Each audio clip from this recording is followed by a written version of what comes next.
नमस्ते दोस्तों, मिर्ची रफ्तार से मैं अश्निल सिंह। शामिल हो जाइए हमारे साथ Monday to Friday from 3 to 7 PM। Bola, oya wasala bilawa. Do pata ki au mena diwa kina tini karona kaloko na single boni moniti kina varomboka. Kako ni valatana no musini sari na kai samarian dolo loma leone vani ni nau. Om gori ke de mena diwa kina tini karona kaloko na single boni moniti kina varomboka. En Bula FM number 2 en sere.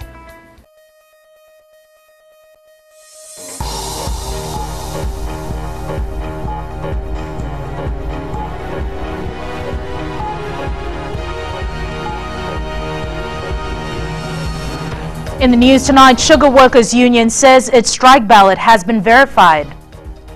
Fiji Labour Party releases its manifesto for 2014 elections, and renovations to introduce high-level services at CWM Hospital.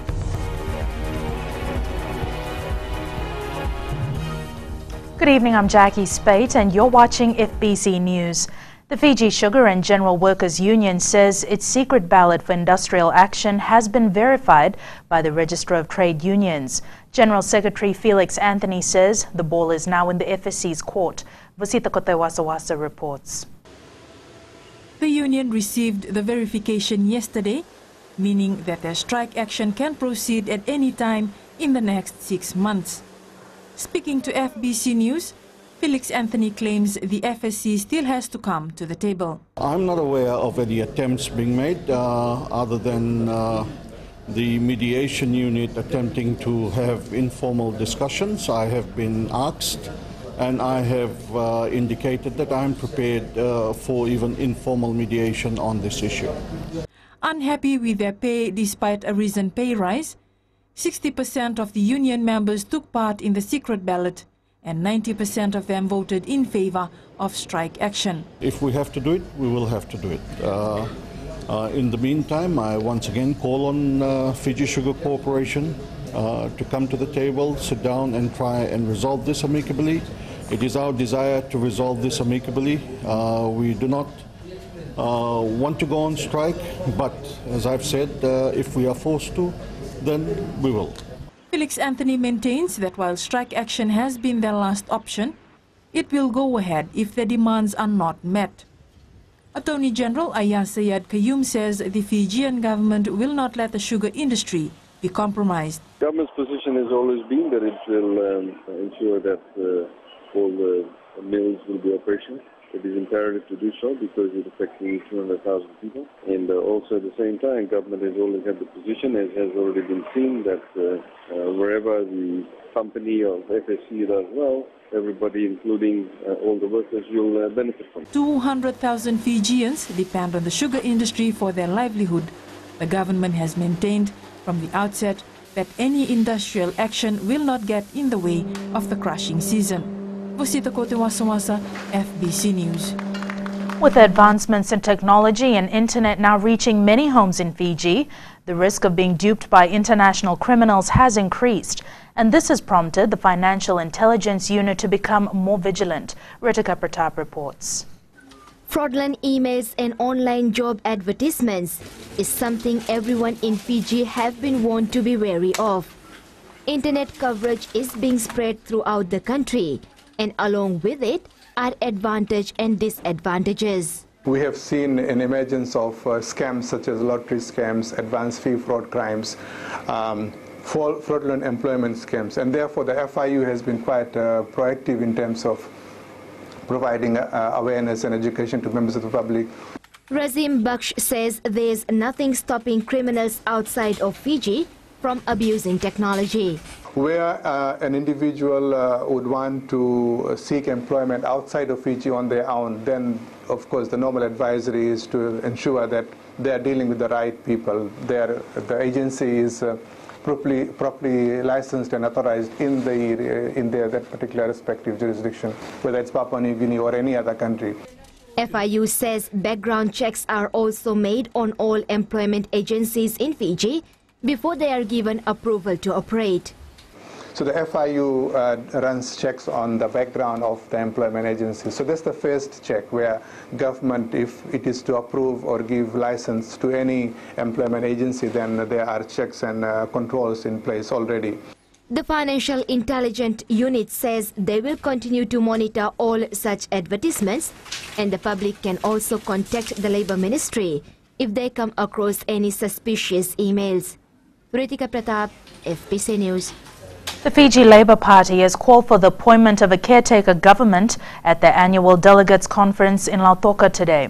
The party has also come up with its manifesto in the lead up to the 2014 elections. Wasita Kotewasawasa reports. Following the delegates conference, the Labour Party has released a statement claiming that the elections process is driven in a predetermined direction. It wants a caretaker administration to take Fiji to elections next year. The caretaker Prime Minister would then appoint a caretaker government to oversee the process of holding general elections and restoring constitutional rule.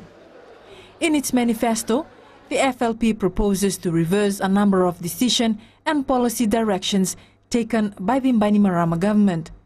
Some of these are in reference to the FNPF, the GCC, the sugar industry, and tax measures.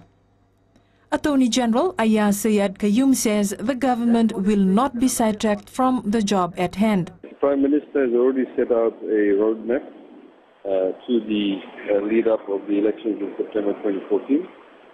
And that has been the position that government has always adhered to, and that's the position it will continue to adhere to.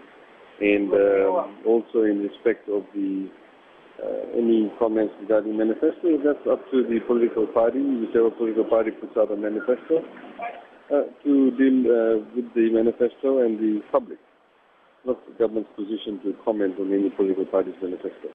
The FLP Delegates Conference also called for the involvement of the Commonwealth Secretariat, the European Union and Pacific Islands Forum to assist with Fiji's transition to democratic rule. Wasita Kotewasawasa, FBC News. People living in the Greater Suva area can expect improved medical services following the completion of major renovation works at the CWM hospital. Health Minister Dr. Neil Sharma says it's time for changes to Fiji's largest hospital. Shireen Lata reports. As part of the renovation, the Health Ministry will for the first time establish a urology center, which will include a state-of-art machine that will blow off the kidney stones. The machine is worth $1.3 million. Apart from this, there has been major renovations to the accident and emergency department with modern facilities and purchase of equipment. Renovation plans also includes building 2 new operating theatres by the end of the year, while another 2 will be ready towards mid-next year. This will mean 13 operating theatres at CWM Hospital. The ministry will also commission a new CT scanner as the current one is 9 years old and needs replacement. We are having it replaced with a Siemens very modern machine which has 128 slice machine so that it gives a lot more focus on the pathology and we are able to make a better and a clearer diagnosis. Apart from the renovation work, the Health Ministry has announced an increase in manpower. Dr. Sharma says around 200 medical staff will be recruited annually to provide best service to patients. Shireen Lata, FBC News. After the break, substance abuse consultations suggest a code of conduct for retailers.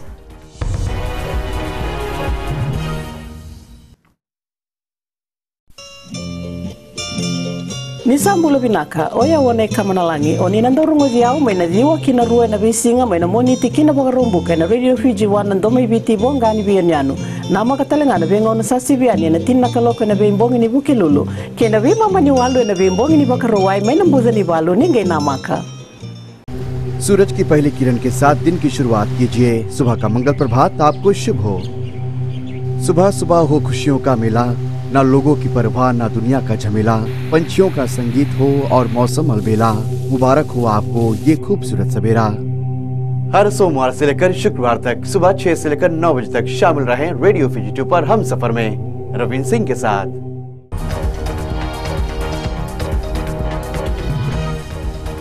Welcome back. You're watching FBC News.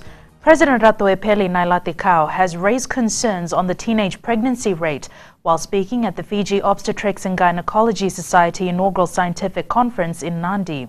Ratoepeli said it's saddening to note that unplanned pregnancies remain a challenge in Fiji. The president says the contraceptive uptake rate has declined to about 30% and the teenage pregnancy rate is at 10% of all pregnancies. Ratoepeli told medical experts at the conference that an unplanned pregnancy places a burden on the individual who finds herself pregnant. It compromises her individual development as well as her social and economic aspirations.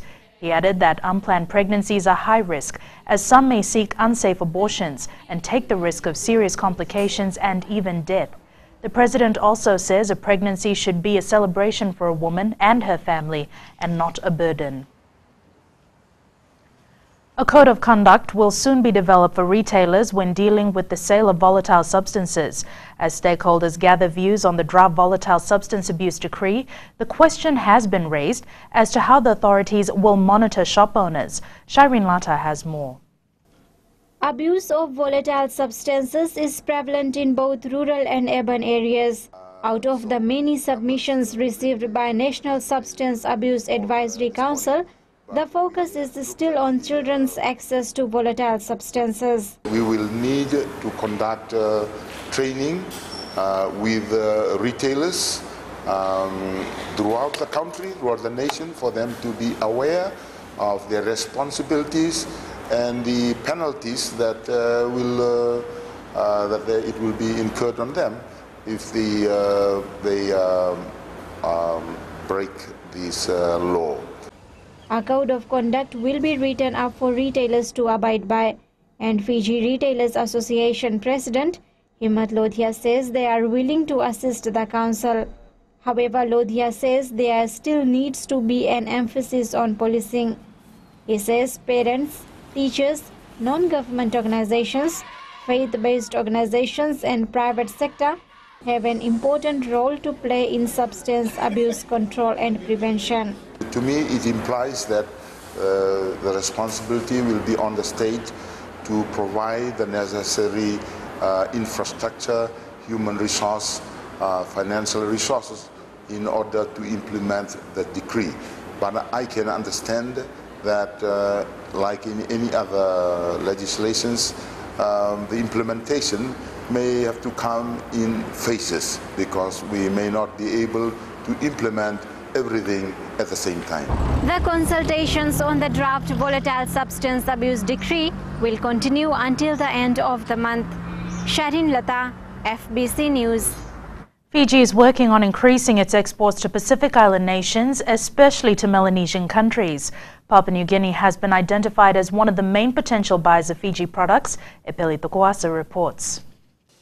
While export to our major buyers, Australia and New Zealand, continues, the focus now is to further extend export markets within the Pacific region. Fiji can export, but most of the other Pacific islands, they don't have any export commodity and they rely heavily on imported items. So, it's an opportunity for Fiji, given that we have the logistics available, we're centrally located. PNG has been identified as a major market for Fiji products. A trade agreement has already been made between the two countries.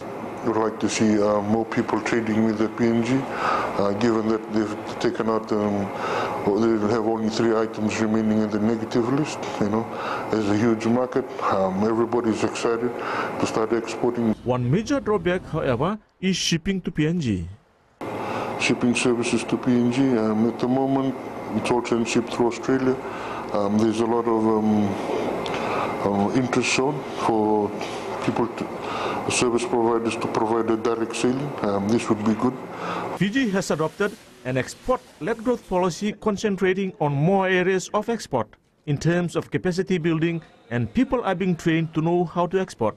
Epeli Tokuasa, FBC News. A couple in Nadi have lost their 2-story house to a fire which completely destroyed it last night. National Fire Authority CEO John O'Connor says his men tried their best to save the house and neighbouring homes from the blaze at Nakurakura in Nadi. However, he says the fire had spread quickly, engulfing the whole structure. O'Connor says the Nadi fire station received a call after 8 last night and took his men close to 4 hours to put out the blaze. Put out in terms of the fire and all the other thing at about midnight last night.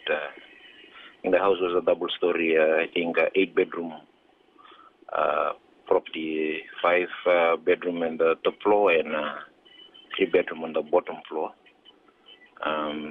Fully loaded with furniture and everything, and it's how the fire was quickly spread, and it was quite difficult to combat the fire. So at about midnight, and the team successfully put out fire. O'Connor says the NFA was attending to 5 separate incidents of grass fires at Nasoso before responding to the Nakurakura fire. In sports, Bar secures first win in the Battle of the Giants, and Rewa clubs working on a new volleyball association.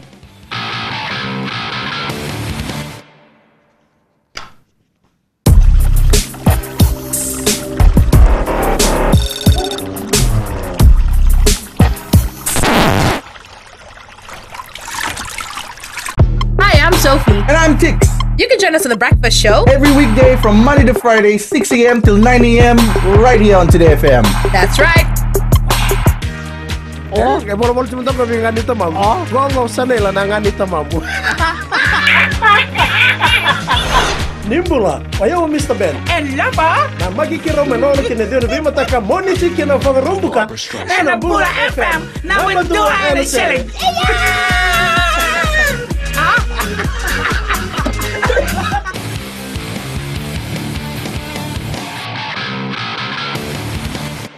Welcome back. You're watching FBC Sports. Defending champions Bar secured the first win of the Ink Mobile Battle of the Giants at Subrail Park in Lambasa as they beat Nandronga 2-1. Shelvin Chand has more on the game.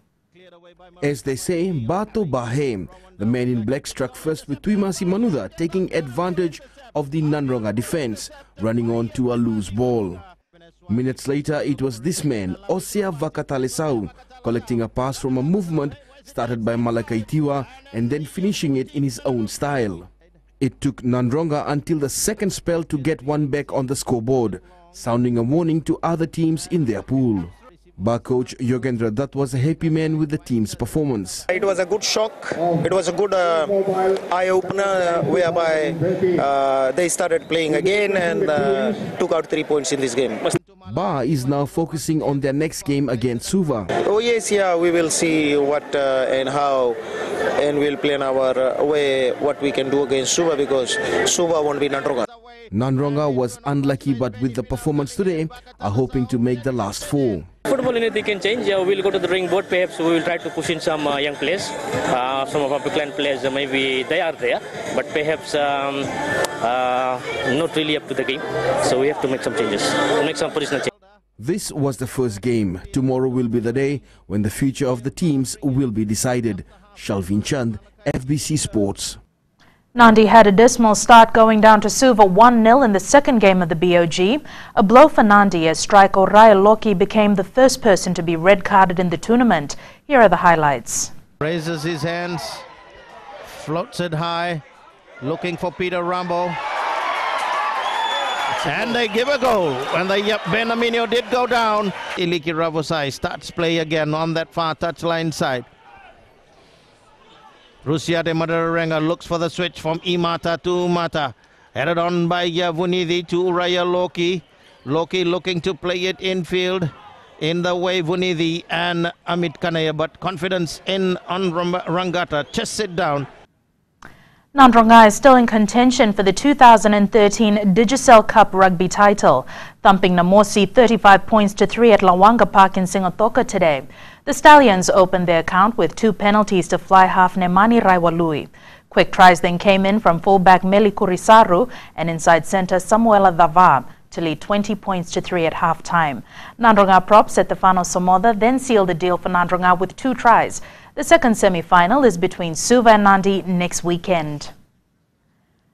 Nigel Scott and Tom Whitehead may be British by birth, but their love for Fijian rugby has seen the 2 volunteers start a full-blood rugby project. Young rugby players will be selected for a program which could earn them overseas contracts. As part of the project, an international tournament involving overseas schools is planned for next year. Shalvin Chand reports. The Full Blood Rugby project involves setting up of a database for school ruggers and monitoring their progress over time. This week we have launched the project. The website has been made. Our designers in the UK have set us up and we are good to go. Once this is done, school rugby players will be selected to be part of the project. A screening event for the best 30 players that we can find during this, throughout the schools, and we'll be doing one-day training, teaching them like basic skills, going through drug awareness, careers, a bit of educational side to it. The bonus is the tournament plan for next year, where overseas schools will be invited. We're really going to take things to the next level. This year's screening event is looking to the logistics of hosting a small event in Fiji. And next year, supported by Full Blood, the Think Pacific organisation will be hosting an international schools rugby event in Fiji. If the Full Blood project kicks off, it will provide another avenue for young rugby players to get contracts. The initiative will start with Rugby League and then move on to Union. Shalvin Chand, FBC Sports. A journey with 1,000 miles begins with a single step, and that's just what's happening with the Nakorovo Club, which hopes to form Rewa's first volleyball association. As Elena McDonald reports, it's all thanks to the efforts of players from the Suva district. They started out at the beginning of this year playing in Suva Volleyball Club competitions. Now they're into their third New World Nakorovo Volleyball Tournament, and by the looks of things, it's fast becoming a popular event in Nakasi. All of the guys in the village also always play rugby, but then since there are a couple more guys in the village that are also interested in volleyball, so that was why we decided to form a volleyball club. For those all too familiar with the sport, seeing a group of youth so eager to promote volleyball to villagers is a delight. First of all, it's encouraging. It's good to see that that volleyball is being played in the villages too, and like what Nakorovo is doing, they're thinking of having their own association, and that's good news for volleyball in the country. In the past, it's always been the Western teams that have dominated volleyball, but now the Eastern Division is turning the tables. The interest has also come from the kids in school. They are also interested in playing volleyball. So at the moment we're thinking of developing these sports in the village because there are a lot of interest from the young people. This is a classic example of grassroots volleyball making its way to the top. And by their progress so far, the Nakorovo Volleyball Club could just be the team causing major upsets next season. Elena McDonald, FBC Sports. The Fiji Athletics held their time trials at the ANZ Stadium this morning as they count down to the Pacific Mini Games in Wallace and Futuna. Coaches Gabriel Ingoro and Chonin Delai were impressed with the time and the jumps done by the athletes. This is the smallest team ever assembled by Fiji for athletics for a regional sporting event.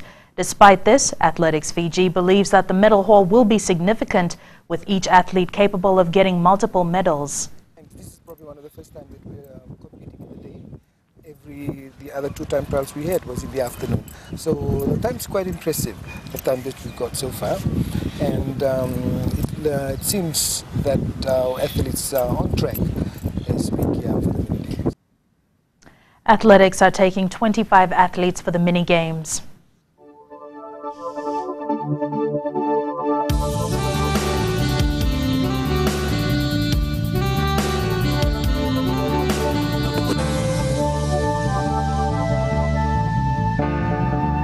Looking at the weather, it was generally fine over most places. A few drizzles in Lambasa and Savu had little impact on the Battle of the Giants. In fact, 33 degrees temperatures in Lambasa means fans and players had a lot of heat to deal with. All other centres were also in the 30s. Tomorrow is looking beautiful, fine sunny conditions all over Fiji. The Marine Bulletin says a strong wind warning remains in force for Lae waters. For the rest of Fiji waters, northwest winds 15 to 20 knots, becoming west to southwest tomorrow, moderate to rough seas. And the headlines before we leave, the Sugar Workers Union says its secret ballot for strike action has been verified by the Register of Trade Unions. Fiji Labour Party releases its manifesto in the lead up to 2014 elections, and a couple in Nandi have lost everything after a fire destroyed their double-storey home last night. To the poll question, and we're asking, should overseas soccer players participate in local tournaments?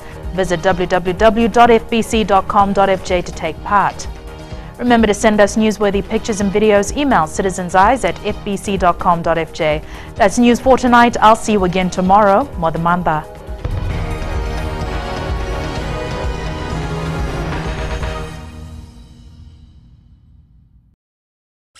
Hope you're enjoying the music right now on Gold FM. Only the classic hits, especially if you're spending your time at home or around the office. I certainly hope you're taking it easy and enjoying the music coming your way. Well, I got a whole lot more to keep you moving and to keep you going right up until you reach knock-off time.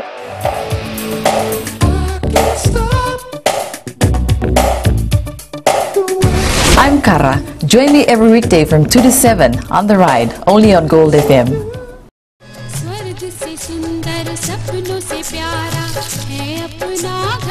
जहाँ हो प्यार का बसेरा और रिश्तों की खुशबू, वही आपका अपना घर संसार. Join me on Ghar Sansar, Monday to Friday, 9 a.m. till 12 p.m. only on Radio Fiji 2.